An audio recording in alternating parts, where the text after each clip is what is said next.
Paano kung ganun lang? Salad, tsaka pasta na may lemon, na may tuna, na may pesto ata. May pesto ba yan? Yes.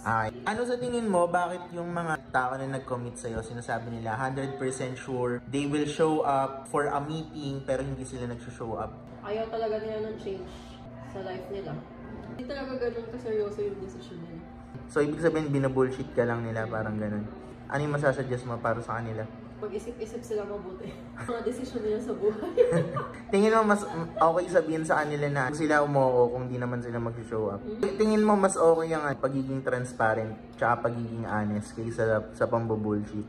Pwede naman nila kasi sabihin na hindi sila sure, may lakad sila. Hindi lang yung mag-yes, may sabi lang yung mag-yes. Para matapos yung conversation.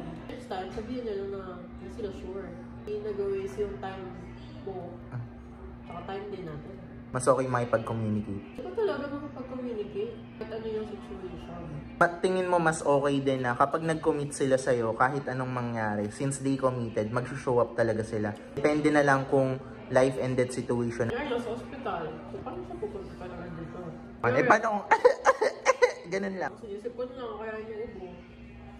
Thank you for the food!